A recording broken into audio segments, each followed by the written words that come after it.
a quitté le ciel, abandonnant son trône. C'est pour nous sauver qu'il est mort sur la croix.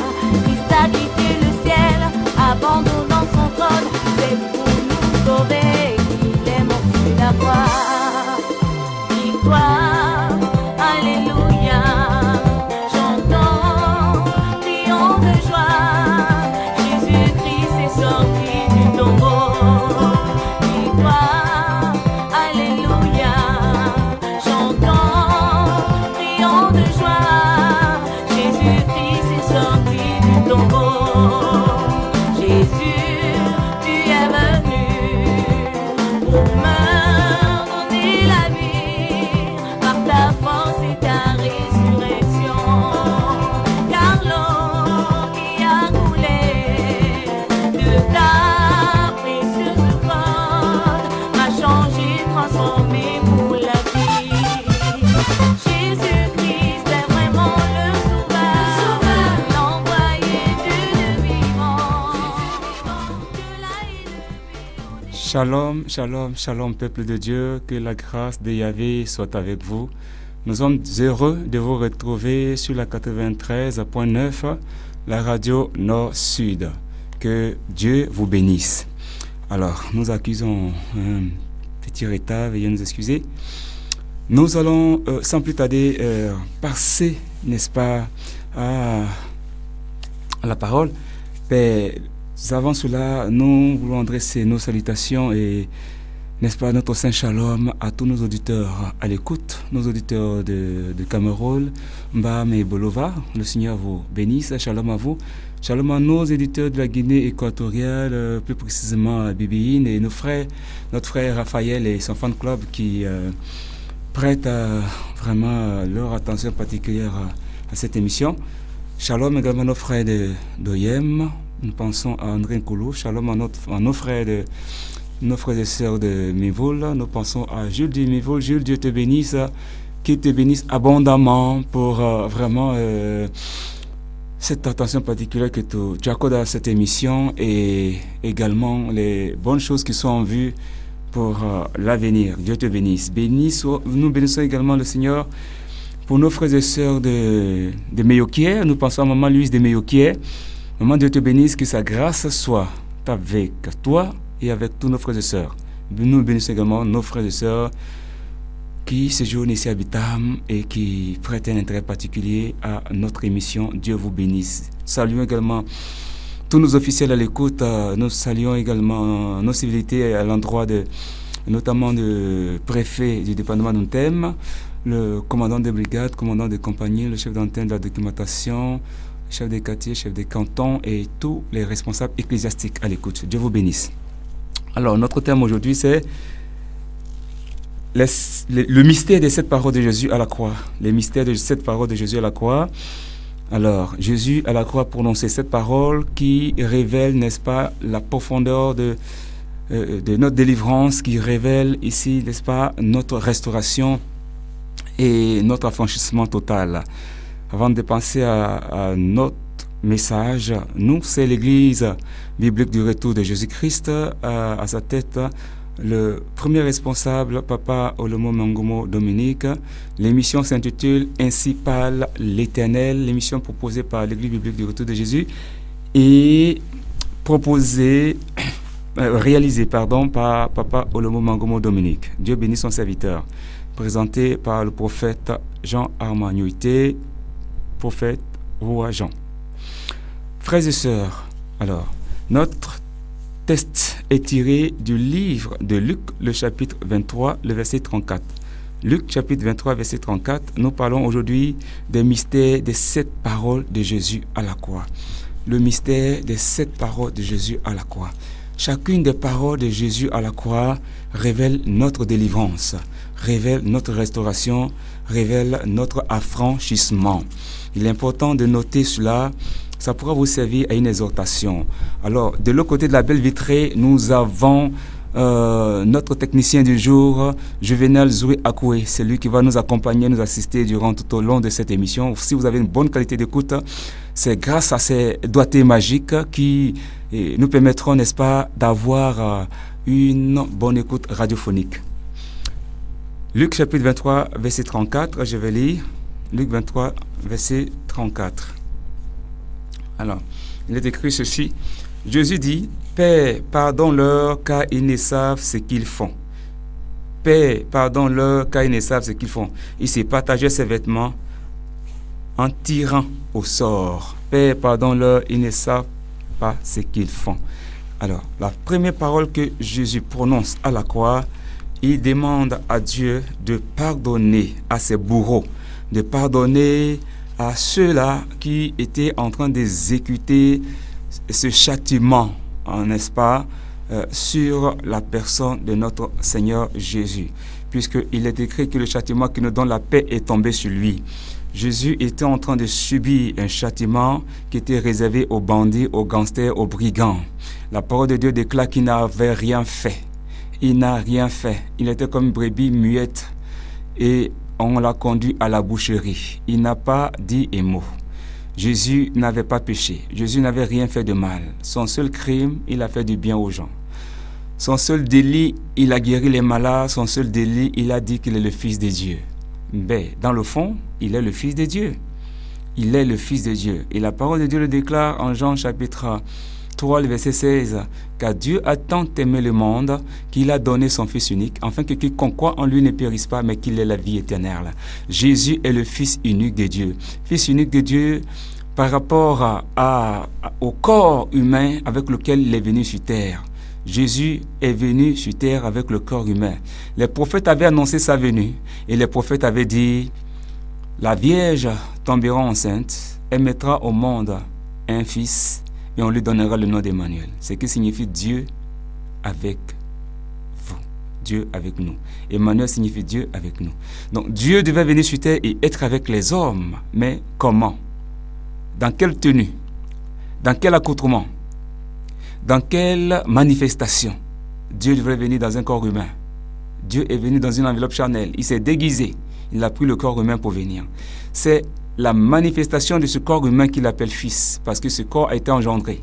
Tout comme le reste des fils des hommes qui viennent au monde dans une enveloppe charnelle, composée d'esprit, d'âme, de corps, de sang et de chair, Jésus devait venir également au monde de cette même manière. Il a pris cette enveloppe charnelle en tant que le Dieu créateur de l'univers et il est venu. Alors pour nous démontrer cela, il va venir au monde sans l'aide d'un homme. L'Esprit vient, entre en Marie, la couvre, l'Esprit se forme, l'Esprit tisse un corps, l'Esprit forme un corps. Tout comme la fécondation in vitro, où on prend la sémence de l'homme, on met dans l'ovule de la femme et ça se forme et un être humain vient au monde. C'est comme ça que Dieu va prendre la sémence divine, la sémence éternelle qui est la parole. Il va l'introduire dans le corps de Marie. Il va l'introduire, n'est-ce pas, dans l'ovule de Marie. Et cette parole va prendre forme et cette parole va venir sur terre. Elle va venir sur terre sans être en contact avec le sang de Marie. C'est pour cela que Jésus est né d'une conception immaculée, une conception de pureté, de sainteté. Jésus n'a pas contracté de péché. Jésus n'a rien contracté de la femme qu'il a portée. Elle était seulement une mère porteuse. On peut comprendre aussi comment il appelait « Femme, qu'y a-t-il entre moi et toi? Mon heure n'est pas encore venue. » Jésus a été conçu par le Saint-Esprit, déclare Matthieu chapitre 1 verset 18. Il est venu au monde par la vertu, par la qualité que le Saint-Esprit a déployée pour se former ce corps. Alors Jésus n'avait rien fait de mal et il a été crucifié. Les coupables pour lesquels il mourrait, il va plaider pour eux, il va demander à Dieu de leur pardonner. Père, pardonne-leur car ils ne savent ce qu'ils font. Bien-aimés, ces hommes, contrairement à la pensée de Jésus, à la dimension spirituelle de Jésus, ces hommes ne savaient pas ce qu'ils font. Mais quand on revient à la nature humaine, on revient au raisonnement humain, ces hommes savaient ce qu'ils faisaient. Ils ont attrapé Jésus, ils l'ont condamné, avec la complicité des docteurs de la loi, des pharisiens, des scribes, avec la complicité du souverain sacrificateur, du grand prêtre Caïphe. Ils l'ont condamné. Sous la pression des Romains, ils l'ont condamné. Le motif de sa condamnation, c'était qu'il a dit qu'il est fils de Dieu. Jésus a dit qu'il est fils de Dieu. C'était l'un des chefs d'accusation. Le deuxième chef d'accusation, il a dit, détruisez ce temple, je le rebâtirai en 3 jours. Je trouve que c'était des banalités. C'était des chefs d'accusation qui n'étaient pas juridiquement forts, qui juridiquement étaient vides de sens, étaient vides de comment j'ai appelé cela, de sens. Je disais, voilà, si je peux le dire ainsi. C'est-à-dire, les faits qui lui étaient reprochés n'étaient pas forts. Fondamentalement, ce n'était pas vraiment fort. Ça n'avait pas d'impact juridique pour le condamner. Si aujourd'hui on voulait ramener le jugement de Jésus à notre juridiction, des temps modernes, des temps présents, on peut dire en d'autres termes que le dossier est vide. Le dossier est vide. Mais ça n'a pas empêché les hommes de l'époque de condamner Jésus. Jésus va plaider pour eux. Père, pardonne-leur. Pour dire, frères bien-aimés, nous avons tous besoin du pardon de Dieu. Nous avons tous besoin du pardon de Dieu. Ce pardon de Dieu vient dans notre direction pour que nous soyons admis dans la présence du Seigneur, pour que nous soyons admis dans la maison de Dieu, pour que nous soyons acceptés dans la maison de Dieu. Nous avons tous besoin du pardon de Dieu. C'est grâce à ce pardon que Dieu peut nous accepter comme ses enfants. C'est grâce à ce pardon que Dieu peut nous prendre comme ses enfants. C'est grâce à ce pardon que Dieu peut nous ouvrir les portes de l'éternité. C'est grâce à ce pardon. Autant que nous sommes tous coupables, selon la parole de Dieu. Et ce n'est pas moi qui le dis, mais c'est la parole du Seigneur qui le déclare.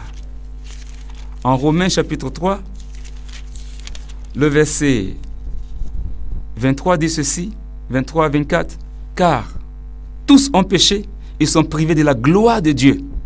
Et ils sont gratuitement justifiés par sa grâce, par le moyen de la rédemption qui est en Jésus-Christ. Car tous ont péché et sont privés de la gloire de Dieu. Tous les hommes sont coupables du fait que nous sommes issus d'un seul homme, d'une seule femme, Adam et Ève. Les premiers coupables sur la liste des condamnés. Quand ils ont péché, ils ont transmis le péché par le sang, le péché dans les gènes, le péché dans l'ADN. Le péché a parcouru les générations, des générations et continue encore de faire son petit bonhomme de chemin. Si là où vous êtes, vous recevez Jésus, vous l'invitez, vous ouvrez votre cœur à son pardon, alors vous allez expérimenter une délivrance, vous allez expérimenter la rupture de vos liens, le brisement de vos liens, de vos chaînes, et alors le fardeau qui pesait sur vous va tomber et vous allez ressentir cette liberté, cette délivrance dans votre cœur. Parce que Jésus a intercédé pour vous, pour que vous soyez pardonnés. Peu importe le crime. Parce que Jésus était en train d'intercéder pour les gens qui l'ont tué. Donc, si vous avez tué, vous avez commis un crime. Le sang crie contre vous. Il y a des autels maléfiques qui crient contre vous. Du fait, n'est-ce pas, des actes de vos ancêtres, des actes de vos parents, des actes des gens de vos familles qui ont posé, n'est-ce pas, des actes qui les condamnaient, qui les réprimandaient. Dieu dit ce soir, pardonne-leur, car ils ne savent ce qu'ils font. Jésus te demande tout simplement de recevoir son pardon, car tous sont péchés et sont privés de la gloire de Dieu, mais ils sont gratuitement justifiés par le moyen de la grâce qui est en Jésus-Christ. Le péché se transmet par le sang. Tu peux dire là où tu es, oui, je n'ai jamais volé, je n'ai jamais menti, je ne fume pas, je ne bois pas, moi je ne sais pas, je ne cherche pas la femme d'autrui, je n'ai jamais fait rien de mal, rien de tout, mais tu es un pécheur. Tu es un pécheur par nature. Tous les hommes qui sont nés d'hommes et de femmes sont pécheurs par nature. Nous sommes tous des pécheurs par nature. Et le Seigneur nous tend sa main de grâce, sa main de miséricorde. Père, pardonne-leur, car ils ne savent ce qu'ils font. Ils ne savent ce qu'ils font. Même le fait de raisonner, de dire, mais moi je n'ai jamais fait ceci, je n'ai jamais fait cela, tu es un pécheur.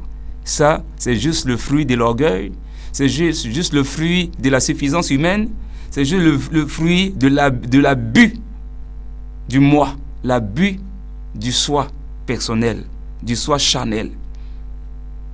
Il faut se repentir. Il faut renoncer à cette nature et dire au Seigneur Jésus, j'accepte ton pardon. Le Seigneur ce soir nous tend la main. Il nous tend la main pour dire, seul son pardon suffit pour être heureux. Seul son pardon suffit pour vivre bien. Seul son pardon suffit pour comprendre les mystères de la vie. Alors, cette première parole de Jésus nous ouvre les portes du royaume. Cette première parole de Jésus nous ouvre les portes de la vie éternelle. Cette première parole de Jésus nous ouvre les portes de l'éternité. Nous avons besoin de pardon. Dans la vie courante, même pas seulement que quand on vient au Seigneur, mais quand on a fait quelque chose de grave et que nous nous sentons coupables, on a besoin d'être pardonné. On a besoin d'être pardonné. Frères et sœurs, il faut recevoir le pardon de Dieu. Il faut recevoir le pardon de Dieu. Et si nous ne recevons le pardon de Dieu, le diable pourra nous manipuler à tout moment. Le diable pourra faire de nous ce qu'il veut. Parce que la culpabilité est la chaîne qui sert à Satan de nous orienter partout où il veut nous orienter. Donc tant que tu te sens coupable et que tu ne te répands pas, Satan pourra te manipuler à sa guise. Parce qu'il aura un secret de toi. Le secret là qu'il va utiliser pour t'utiliser. Comme une marionnette pour t'amener partout où tu ne voulais pas aller. Comme cet homme qui s'appelait Karim, qui travaillait dans une grande maison avec un patron généreux. Il avait la charge des animaux domestiques et il y avait le jardinier qui avait la charge des fleurs du jardin. Un soir, dans son service, ce domestique, sans faire exprès par accident, il a tué un canard. Le jardinier l'avait vu. Mais lui ne savait pas qu'on l'avait vu. Il a pris le canard, il allait le jeter discrètement. Il n'a dit à personne. Mais le jardinier l'avait vu. Et le jardinier va venir un soir pour dire, mais Karim, bon, je n'ai pas pu arroser les fleurs ce matin. Et puis le patron m'a envoyé aller faire les courses. Je voudrais que tu arroses les fleurs pour moi. Et la maison était très grande avec vraiment un grand jardin. Au moins, l'arrosage des fleurs peut prendre 1h30. Et Karim avait d'autres choses à faire. Il dit, mais Karim lui dit, mais toi aussi, toi tu as ton boulot, j'ai mon boulot, pourquoi tu veux que je ne pas t'arroser tes fleurs? Tout moi, je n'ai pas le temps, je ne peux pas le faire. Il dit, mais Karim, la veille, je t'ai vu quand le canard est mort, quand tu l'as tué, j'ai vu comment tu l'as pris pour aller le jeter. Si tu ne m'arroses pas les fleurs, je vais le signaler au patron. Karim est obligé d'arroser les fleurs. Et chaque jour, le jardinier utilisait maintenant comme prétexte ce fait-là pour accabler Karim. Donc Karim était obligé chaque jour d'arroser les fleurs, tous les jours. Et même, il n'arrivait pas à finir son travail, à finir son boulot à temps. Un jour, il en avait marre. Il dit, mais ça c'est quoi? Tous les jours, je dois arroser les fleurs, je laisse... Donc finalement, le jardinier ne faisait plus rien. Quand Karim commence à faire, il est là, il sifflote. Il est content. Il s'assoit là, il boit ses jus, il fait ce qu'il a à faire. Ce n'était pas son problème. Parce qu'il avait vu que Karim pouvait être manipulé comme il voulait. Alors un jour, sans que le jardinier ne le sache, il n'était pas venu tôt au service, Karim a pris son courage à deux mains. Il a dit, Dieu, patron, vraiment, je n'ai pas fait exprès. Pendant que j'étais en train de donner à manger au canard, je n'ai pas fait exprès. Ce n'est pas mes par accident. J'ai tué un canard. Vraiment, je te demande pardon. Et je ne vais plus recommencer.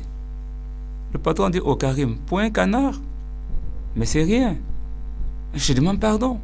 C'est vrai que c'était des canards qui me servaient, que je voulais utiliser pour recevoir mes invités. Tout, quand je reçois des gens, des étrangers, au lieu qu'on parte acheter de la volaille à la boutique ou encore dans les boucheries, on a ici la viande en permanence. C'est pas grave, je te pardonne. Et Karim est parti. Quand le soir arrive, que le jardinier devait arroser les fleurs, comme d'habitude, il appelle Karim. Karim ne répond pas. Karim ne répond pas. Karim, le canard. Karim ne répond pas. Karim, le canard. Karim ne répond pas. Il arrive auprès de Karim. Tu fais le malin, je t'appelle. Tu ne veux pas répondre, mais je vais dire au patron que tu as tué le canard et tu l'as jeté. Karim dit, le patron sait déjà. Alléluia. Le patron sait déjà. Le jardinier confus, honteux, est retourné à sa tâche, comme d'habitude. Karim était libéré. Karim était en paix. Karim était délivré. Il sentait que ce poids était quitté sur lui. Il s'est senti à l'aise.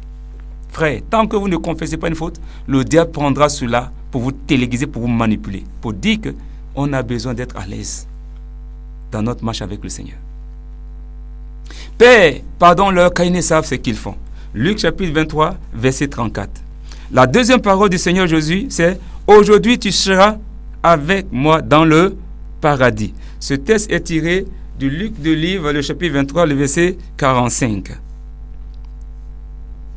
Luc chapitre 23, le verset 43, autant pour moi. Luc chapitre 23, le verset 43. Jésus lui répondit, je te le dis en vérité, aujourd'hui tu seras avec moi dans le paradis. Cette deuxième parole s'adresse aux brigands à la croix, qui avaient dit au Seigneur, quand tu vas révéler dans ta gloire, souviens-toi de moi. Parce que il y avait les deux brigands qui avaient entamé une conversation. L'autre qui injuriait Jésus, celui qui était à la gauche de Jésus, qui l'injuriait, qui lui traitait de criminel, de brigand. Mais si tu es le Fils de Dieu, il faut faire en sorte qu'on soit tous délivrés, on soit tous libérés de ce supplice et qu'on soit libres. Mais tu dis que tu es Fils de Dieu, tu subis la même condamnation que nous. L'autre a dit, mais attends, toi tu ne crains pas Dieu. Même si on subit la même condamnation, toi tu ne crains pas Dieu. Tu ne crains pas Dieu. Lui n'a rien fait. Il est en train de subir cela. Mais nous sommes des bandits, nous sommes des gangsters. Nous méritons ce que nous subissons, mais lui, il n'a rien fait du tout. Et il va dire au Seigneur, quand tu reviendras dans ta gloire, souviens-toi de moi. Le Seigneur va lui dire, je te le dis en vérité, aujourd'hui tu seras avec moi dans le paradis. Quand ce brigand a rendu aussi l'âme, ce même jour, il est allé au paradis, puisque Jésus l'avait promis. Frère, une fois que tu reçois le pardon de Dieu, tu as accès à la présence de Dieu. Tu as accès à la grâce de Dieu. Tu as accès à l'amour de Dieu. Tu as accès à la bonté de Dieu. Tu as accès aux bénédictions du Seigneur. Le pardon de Dieu nous conduit dans le repos. Le pardon de Dieu nous conduit dans l'onction, dans la puissance de Dieu, dans la présence de Dieu, dans la gloire de Dieu. Cette deuxième parole de Jésus nous ouvre les portes du paradis, d'un environnement paisible, d'un environnement riche, d'un environnement de bonheur, de joie, atmosphère propice à la grâce, à la bonté de Dieu. Aujourd'hui, tu seras avec moi. Le pardon nous permet, bien-aimés, de rentrer dans un environnement de bonheur, de bénédiction, de béatitude, de grâce, de faveur. La deuxième parole de Jésus a ouvert les portes à cet homme. Comme aujourd'hui, pour toi qui m'écoutes, si tu reçois ce pardon de Jésus et qu'à ton tour tu te repens, tu dis Seigneur, je me repens de tout le mal que j'ai fait, je reçois ton pardon. À l'instant même où je te parle, les portes vont s'ouvrir dans ta vie. Les portes de bénédiction, les portes de grâce, les portes de faveur, les portes de restauration vont s'ouvrir dans ta vie et tu seras une personne épanouie, une personne bénie. Alléluia. Alléluia. La deuxième parole de Jésus à la croix.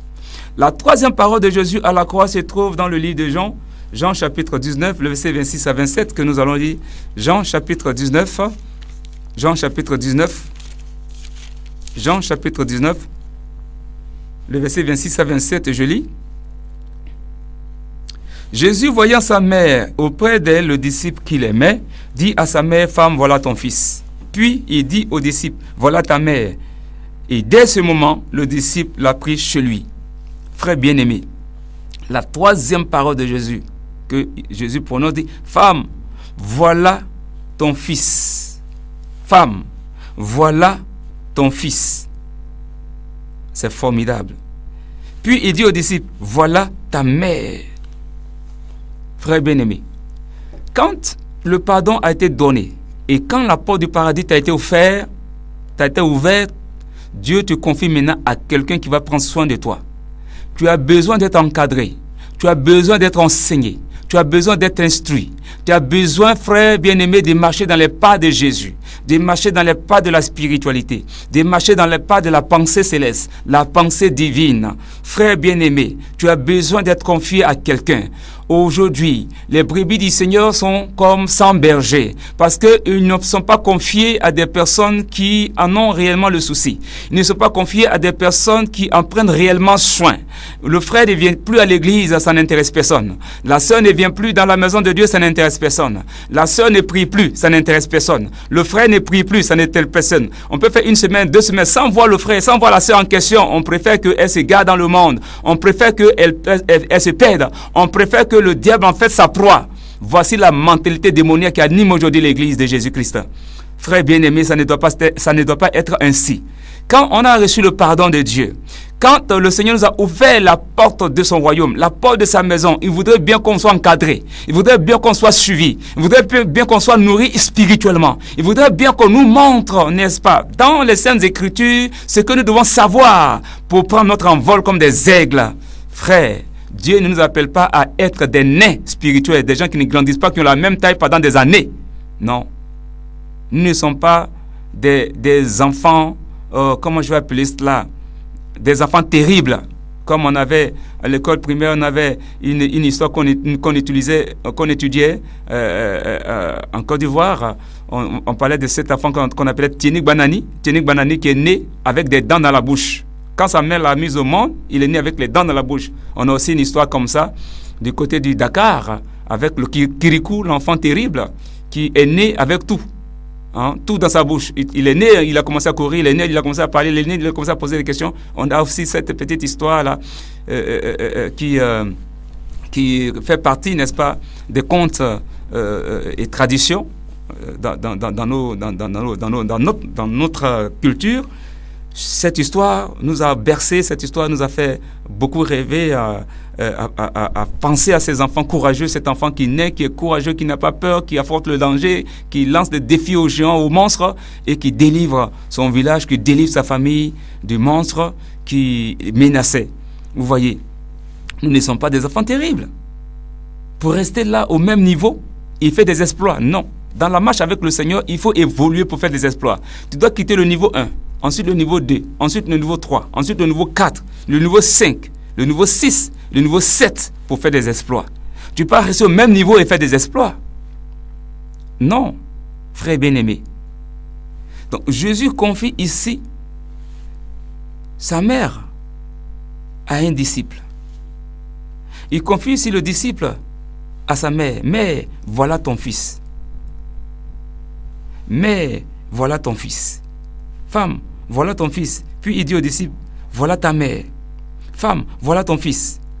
Femme, voilà ton fils. Alors, l'expression femme est mise pour l'église. Quand vous lisez les Saintes Écritures qu'on présente, on parle de la femme, on utilise l'expression femme. Femme parle de l'église. La femme, c'est l'église. Donc, la femme, voilà ton fils. Donc, on demande à la femme de non seulement veiller sur le fils, mais aussi, on dit ici, au verset 27, puis il dit aux disciples, voilà ta mère. Voilà ta mère. Donc, il y a, comment on appelle ça, une petite différence entre femme et mère. Quand on parle de la mère, on fait allusion, n'est-ce pas, à la matrice, à la cellule nourricière. Quand on parle de femme, on parle de l'engendrement, la naissance. Donc, celle qui te fait venir au monde, celle qui t'engendre, celle qui te donne la vie.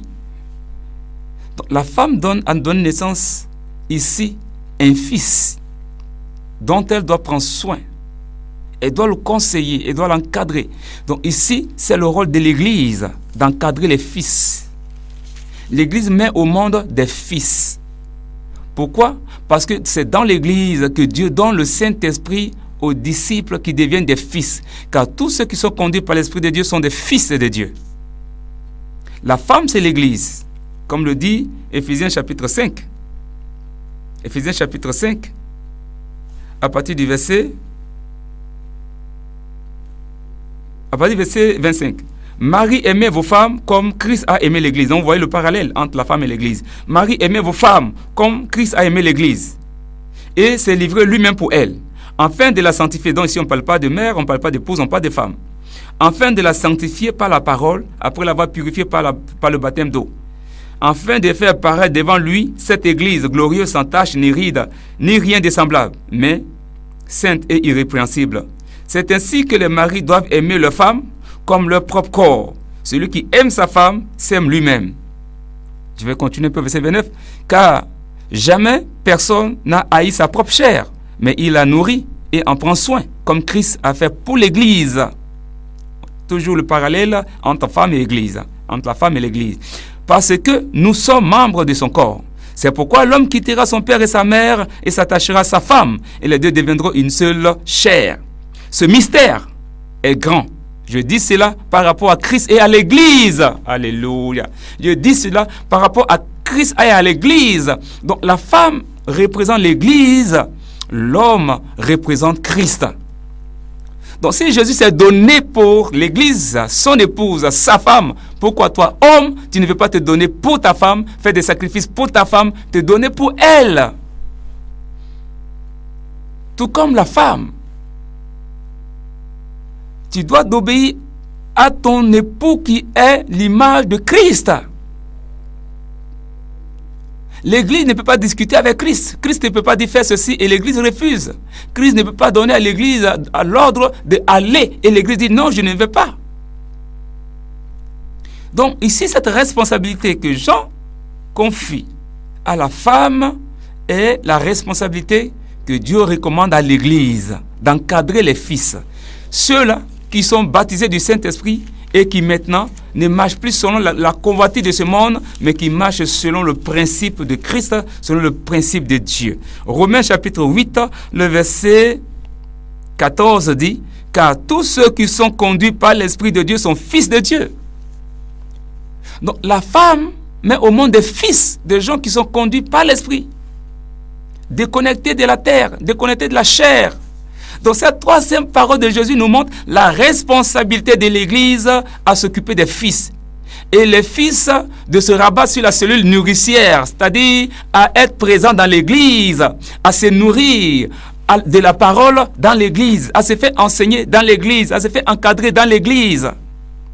Parce que tu es sauvé, tu as le salut, tu as reçu le pardon de Dieu, il t'a ouvert les portes du paradis, il t'a ouvert les portes de l'éternité, tu as besoin maintenant d'être encadré pour être un citoyen total à part entière du royaume des cieux.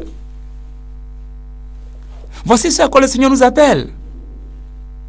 On ne peut pas avoir été pardonné par Jésus et nous vivons encore comme des cochons. Il y a encore le temps de se ressaisir, de revenir au Seigneur. Bien-aimés, on peut encore revenir au Seigneur. Saisir la main tendue de Dieu, la main tendue de celui-là qui nous a aimés avant la fondation du monde.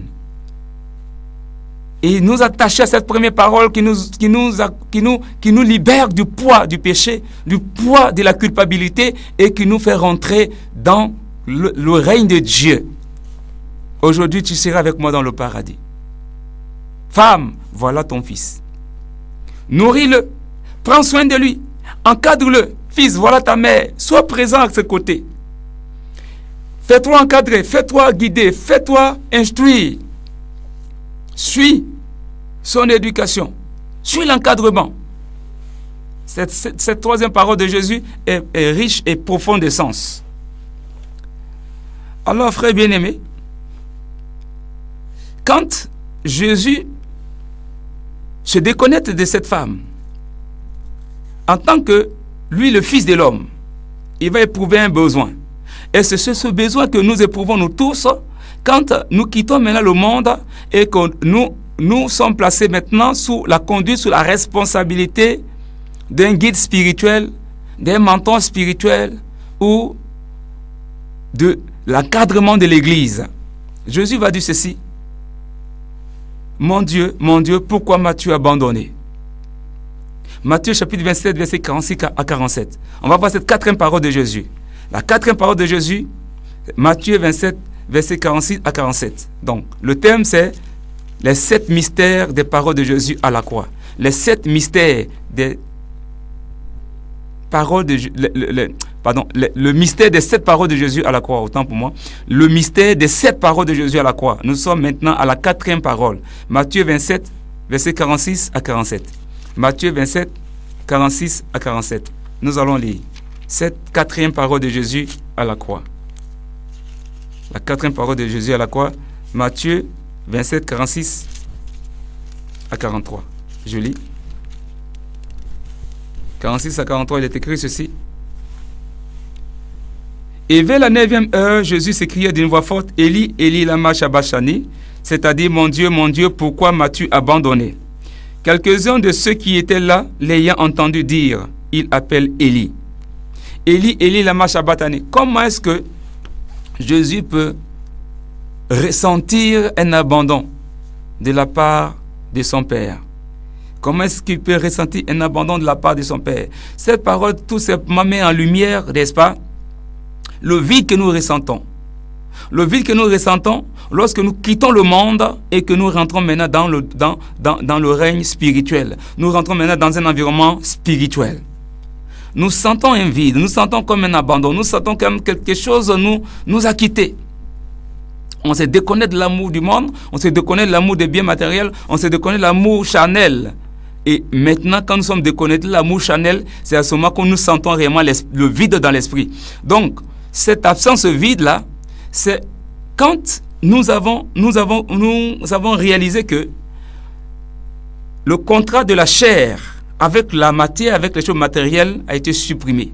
Et que maintenant, l'esprit retrouve, n'est-ce pas, son plein potentiel. L'esprit retrouve son indépendance totale. Quand l'esprit retrouve son indépendance totale, l'esprit voit maintenant qu'il n'a rien réalisé, il n'a rien emmagasiné. Tout le temps, c'était la chair qui avait régné. La chair avait pris le dessus, la chair avait régné jusqu'à ce que l'esprit puisse maintenant expérimenter une nouvelle saison après que l'être humain se soit repenti de la nature humaine, de la nature charnelle, pour maintenant embrasser la nature spirituelle. Donc là, il sent maintenant un vide. Dieu veut que vous sentiez ce vide-là. Dieu veut que vous sentiez ce vide. Cette 4e parole vous amène à ressentir un vide en vous. Ce vide-là va vous amener à vous disposer à recevoir quelque chose de nouveau. Dieu veut que vous sentiez un vide en vous. Tant que vous ne vous videz pas, rien ne peut venir vous remplir, frère bien-aimé. La 4e parole de Jésus nous amène à nous vider. Jésus s'est vidé de ce qui occupait la place de Dieu, ce qui occupait la place des choses spirituelles, des choses importantes. Donc, c'est ce qui nous révèle la croix. Quand tu embrasses la vie de la croix, la vie du mystère de la croix, quand tu embrasses cette vie-là, tu vois que tu t'es vidé de la chair, tu t'es vidé des choses matérielles, tu t'es vidé de tout ce qui occupait la place de Dieu dans ta vie. Alors, immédiatement, qu'est-ce qui va suivre? La 5e parole va suivre. La 5e parole va suivre en Jean chapitre 19, verset 28. J'ai soif. J'ai soif est l'expression de quelqu'un qui s'est vidé et qui doit maintenant se remplir. La 5e parole nous invite à nous remplir de ce qu'il faut. Alléluia. Oh, le Seigneur Jésus est merveilleux. Allô, maman? Oui, shalom, maman. Bonsoir, maman. Oui, Tendresse, je suis en direct de la radio. Tout à l'heure, je vous prends. Tout à l'heure, je serai avec vous. Du côté de Libreville, je serai avec vous. Je suis en direct de la radio. Je suis en train de présenter une émission en ce moment. Tout à l'heure, on aura le temps de nos prières. On aura le temps de la prière ce soir. D'accord. Donc, tout à l'heure. Dis à maman que tout à l'heure.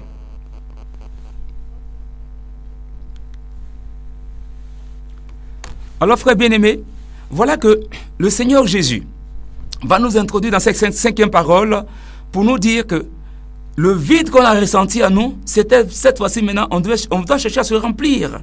On doit chercher à se remplir. Il faut se remplir. Mais de remplir de quoi? Puisque là, quand Jésus ressent ce vide et qu'il dit, j'ai soif, la soif ne va pas t'étancher. Ils vont le présenter quoi? Alors on va voir ce qu'on va présenter à Jésus. Qu'est-ce que le monde va présenter à Jésus? Qu'est-ce que le monde ne peut rien présenter de bon aux enfants de Dieu.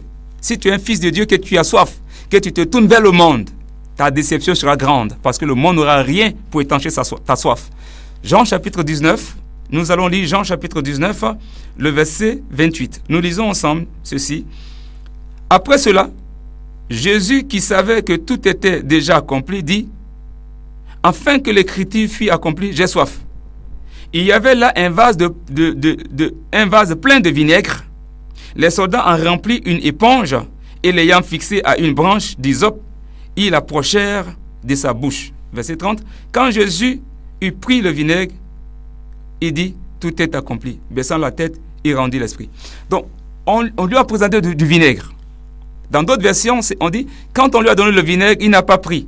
Il a repoussé. Il a repoussé.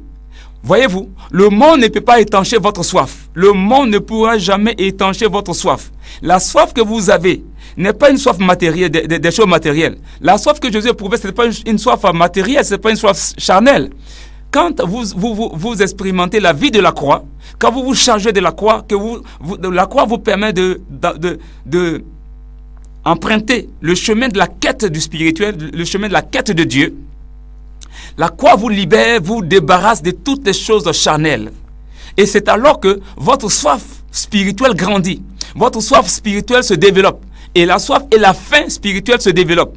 Maintenant, qui est mieux placé pour nous nourrir? Qui est mieux placé pour répondre à notre soif? C'est le Seigneur. Il dit que celui qui a soif, qu'il vienne aux eaux. Lui-même qui avait dit que si nous avons soif, nous devons venir aux eaux pour boire. Voilà que lui, il a soif, on lui donne du vinaigre à boire. Lui qui avait dit à la femme samaritaine, si tu savais celui qui te demande à boire est le don de Dieu, c'est toi-même qui lui aurais demandé à boire et lui, il t'aurait donné de l'eau vive qui coulerait de ton sein jusqu'à la vie éternelle. Donc, nous devons exprimer notre soif à Dieu. Et c'est Dieu qui vient étancher notre soif. Parce que notre soif n'est pas charnelle, elle n'est pas matérielle, elle est spirituelle. Frères bien-aimés, est-ce que vous avez la soif? Vous éprouvez la soif de Dieu? Jusqu'à quel degré nous éprouvons la soif de Dieu? La soif de Dieu doit nous mettre en mouvement. La soif de Dieu doit nous mettre en jambes. La soif de Dieu doit nous faire courir. La soif de Dieu doit nous faire courir. Si on a soif de Dieu, les émissions de la radio ne doivent pas passer sous silence. Tous nos auditeurs doivent contribuer. Nos auditeurs doivent contribuer dans la mesure où on a dit à nos auditeurs que nous avons la pensée de construire, de réaliser un centre de réveil mondial habitable. On a l'intention également de réaliser une école d'études bibliques qui va enseigner, n'est-ce pas, former. On va former sur la prière, on va former, n'est-ce pas, sur aussi la délivrance. Donc, l'école de guérison. Donc, il y aura toutes ces choses-là. Dieu veut faire quelque chose de nouveau dans cette ville. Dieu veut faire quelque chose de nouveau dans cette vie. Il la fera avec les personnes, les femmes et les hommes qui seront disposés. L'heure est venue pour que les ténèbres disparaissent habitants, que la lumière apparaisse. L'heure est venue pour que la mort soit chassée et que la vie apparaisse. L'heure est venue pour que les jeunes gens qui mouraient dans la fleur de l'âge puissent vivre jusqu'à accomplir leur jour. Les jeunes gens ne doivent pas mourir et les vieux sont en vie. Et c'est les vieux qui enterrent les jeunes. C'est les jeunes qui doivent enterrer les vieux. Ce sont les jeunes qui doivent enterrer les vieux. Ce n'est pas les vieux qui doivent enterrer les jeunes. Le temps est venu pour que ce règne-là cesse au nom de Jésus. Bitam doit expérimenter la gloire de Dieu. Bitam comme à Paris doit revenir comme Bitam comme à Paris. Ce n'est pas Bitam comme au village, où on ne sait plus faire la part des choses, où on fait ce qu'on veut. Non, Bitam doit revenir comme à Paris, comme à l'époque où Bitam avait connu cette gloire. Cette gloire doit revenir. Elle doit revenir à condition qu'on fasse la paix avec Jésus. À condition qu'on se tourne vers Dieu. À condition qu'on tisse une alliance avec le Dieu libérateur, le Dieu de la rédemption. Yeshua Mashiach, Jésus-Christ de Nazareth. Cette cinquième parole de Jésus nous invite à la soif. J'ai soif. Vous avez soif de Dieu? Faites le pas et votre soif sera étanchée. Vous avez soif de Dieu? Venez à lui et il vous donnera à boire. Selon Jean chapitre 7, verset 37. Le dernier jour, le grand jour de la fête, Jésus se tenant debout, s'écria, si quelqu'un a soif, qu'il vienne à moi et qu'il boive. Verset 38. Celui qui croit en moi, des fleuves d'eau vive couleront de son sein, comme dit l'Écriture. Verset 39. Il dit cela de l'Esprit que devaient recevoir ceux qui croiraient en lui. Car l'Esprit n'était pas encore, parce que Jésus n'avait pas encore été glorifié. Alléluia. Alléluia. Frère bien-aimé, quand vous avez soif de Dieu, vous ne restez pas indifférent aux choses de Dieu. Vous ne pouvez pas rester indifférent aux choses de Dieu. Tout à l'heure, je donnerai des numéros. Vous devez nous appeler et on doit vous donner les instructions par rapport à comment faire pour faire converger vos dons pour l'émission ainsi par l'Éternel. Maintenant, ça suffit. Parce que le Seigneur fera des choses extraordinaires. Il va arriver que nous allons faire les délivrances en direct à la radio, comme on le fait en ce moment même avec au téléphone. Nous prions, les gens sont délivrés, les gens reçoivent l'onction, les gens sont baptisés du Saint-Esprit, la puissance de Dieu se manifeste, les vies sont restaurées. Au téléphone. Si Dieu peut le faire au téléphone, il peut aussi le faire par la radio. Dieu veut vous visiter là où vous êtes. Il veut vous visiter. Disposez-vous. Cherchez à le connaître à fond. Ce n'est pas une histoire d'aller chanter dans la chorale. Ce n'est pas une histoire d'aller se remuer, se trémousser les dimanches. On revient sans rien du tout. Le moment est venu d'avoir réellement soif, de développer sa soif, d'éveiller la soif spirituelle et de réellement toucher le Seigneur. Voici ce à quoi nous invite la 5e parole de Jésus à la croix. Jean chapitre 19, verset 28. La 6e parole de Jésus à la croix nous dit ceci. Tout est accompli. Jean 19, verset 30. Tout est accompli. Tout est accompli. Quel est l'accomplissement? L'accomplissement nous parle de la perfection. La perfection, le perfectionnement. L'accomplissement, c'est le perfectionnement. Tout est accompli. Ça veut dire tout simplement que j'ai tout rendu parfait. J'ai tout rendu parfait. Donc, à la mort de Jésus à la croix, il va mettre fin au règne de la loi. Il va maintenant introduire le règne de l'esprit. Parce que la loi maintenait les choses de manière mécanique. La loi faisait qu'on craignait l'homme et ne craignait pas Dieu. La loi faisait qu'on était dans les préceptes humains. Donc on suivait les préceptes humains. Ne touche pas, ne fais pas, sans toutefois dire pourquoi il ne faut pas faire. On rentre maintenant dans le règne de l'esprit. Et dans le règne de l'esprit, tout devient parfait. Tout est accompli veut dire, bien-aimés, nous sommes dans le règne de l'esprit. Et dans le règne de l'esprit, c'est la perfection. Dans le règne de l'esprit, c'est la perfection. Le perfectionnement. Alors, cette septième parole veut nous dire tout simplement que quand nous nous sommes remplis du Saint-Esprit, quand nous avons reçu le Saint-Esprit, quand le Saint-Esprit nous a inondés, quand le Saint-Esprit nous a marqué de son empreinte, bien-aimés, nous sommes accomplis, nous sommes devenus parfaits. La Bible nous dit, en Luc, le chapitre 6, on va le lire, Luc, chapitre 6, Luc, chapitre 6, le verset 40, Luc, chapitre 6, verset 40, je vais lire. Luc, chapitre 6, verset 40, je vais lire. Il dit ceci.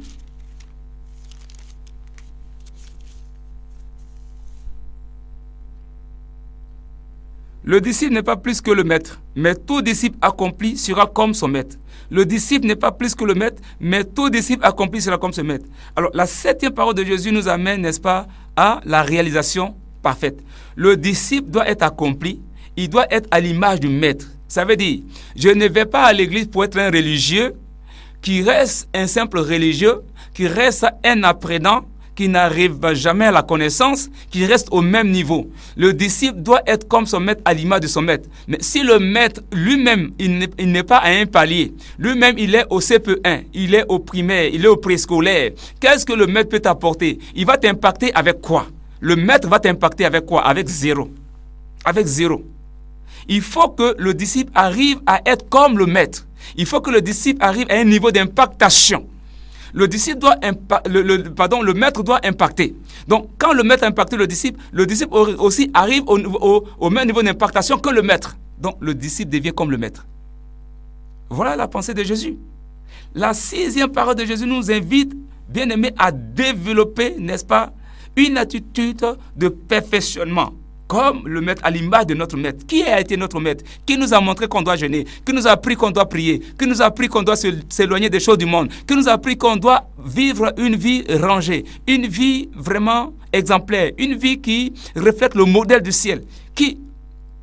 On a regardé qui pour vivre? On a regardé qui pour développer ses valeurs? Pour développer cette vie? Pour développer cette façon de vivre? Si le maître lui-même n'avait pas un modèle, quel est le modèle qu'il va nous présenter? Moïse a présenté un modèle. Jésus a présenté un modèle. il a présenté le modèle. Il a dit le modèle c'est lui. Il dit je suis le chemin, la vérité et la vie. Nul ne vient au Père que par moi. C'est-à-dire c'est par moi que vous devez passer. Je suis le modèle. Regardez-moi, faites comme moi. Passez par moi pour toucher le Père. Si vous voulez que le Père agisse en vous, passez par moi. Jésus s'est présenté comme le modèle. Il dit le vrai amour, c'est de se donner sa vie pour ceux qu'on aime. Tout ce que j'ai fait pour vous, faites-le de même pour les autres. Jésus a montré le chemin. De la même manière que Dieu vous a lavé les pieds, vous aussi lavez les pieds des autres. La même manière que Dieu vous aime, vous aussi aimez les autres. La même manière que j'ai accepté de souffrir, vous aussi acceptez de souffrir. Il s'est présenté comme le modèle. Le modèle vrai, le modèle sincère, le modèle parfait. Et maintenant, pour finir, on vient à la 7e parole de Jésus. Père, je remets mon esprit entre tes mains. Luc chapitre 23, verset 46. La 7e parole de Jésus. Père, je remets mon esprit entre tes mains. Quand on arrive à cette 7e parole de Jésus, on doit pratiquer ce qu'on appelle, frère bien-aimé, le lâcher-prise. Le lâcher-prise veut dire, ne sois pas agité pour faire les choses. Laisse Dieu. À cette dimension, l'Esprit de Dieu viendra sur toi et l'Esprit te permettra de faire les choses. Jésus a dit, en Luc chapitre 4, le verset 18 à 19, l'Esprit du Seigneur est sur moi, car il m'a oint pour annoncer une bonne nouvelle aux pauvres. L'Esprit du Seigneur est sur moi, parce qu'il m'a oint pour annoncer une bonne nouvelle aux pauvres. Il m'a envoyé pour guérir ceux qui ont le cœur brisé, pour proclamer aux captifs la délivrance, et aux aveugles le recouvrement de la vue, pour renvoyer libres les opprimés, pour publier une année de grâce du Seigneur. C'est l'Esprit de Dieu qui doit travailler. La 7e parole nous dit que le Saint-Esprit doit travailler. La révérence revient au Saint-Esprit. Le règne revient au Saint-Esprit. La maestria de l'œuvre, le perfectionnement revient au Saint-Esprit. C'est-à-dire la touche du maître, ça revient au Saint-Esprit. Donc si le Saint-Esprit n'est pas présent, s'il n'a pas 100% le contrôle de notre destinée, de notre vie, nous allons nous-mêmes faire les choses par nous-mêmes, dans l'effort, on va toujours échouer. Mais si le Saint-Esprit est là, les choses iront comme sur des patins en roulette. Les choses iront comme sur les rails, sans obstacle, sans blocage. Le Saint-Esprit, quand il est présent, il n'y a plus de difficultés, il n'y a plus de souffrance. Alors, frère bien-aimé, on va lire ce dernier passage dans le livre des Actes des Apôtres. Voici l'apôtre Paul qui avait reçu le Saint-Esprit et dont le Saint-Esprit avait totalement pris la place dans la vie. Voilà ce que la Bible dit de l'apôtre Paul, comment il a servi le Seigneur. Lorsqu'il a reçu le Seigneur Jésus, lorsqu'il a reçu la vie de Dieu, comment il a servi le Seigneur. La Bible dit en Actes 28, versets 30 à 31. Paul demeura 2 ans dans une maison qu'il avait louée. Il recevait tous ceux qui venaient le voir, prêchant le royaume de Dieu, en enseignant ce qui concerne le Seigneur Jésus-Christ en toute liberté, sans obstacle. Sans obstacle. Quand le Saint-Esprit est là, il n'y a plus d'obstacle.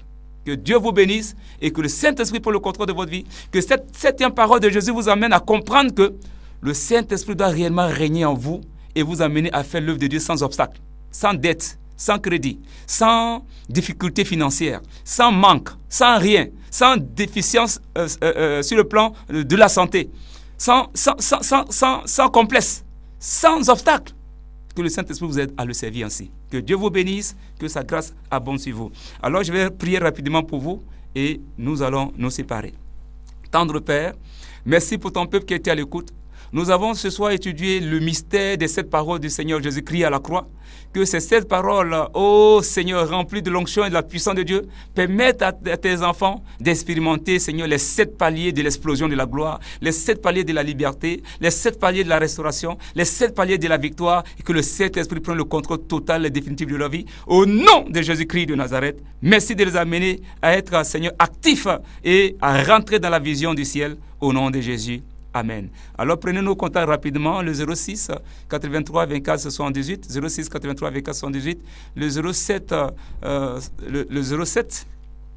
76 17 18. Je ne sais pas si c'est le numéro, il y a tellement longtemps que j'ai donné le numéro. Donc, vous allez appeler à ce numéro. Si le deuxième numéro ne passe pas, insistez sur le 06 83 24 78. 06 83 24 78. Dieu vous bénisse. Shalom, shalom, shalom. À bientôt.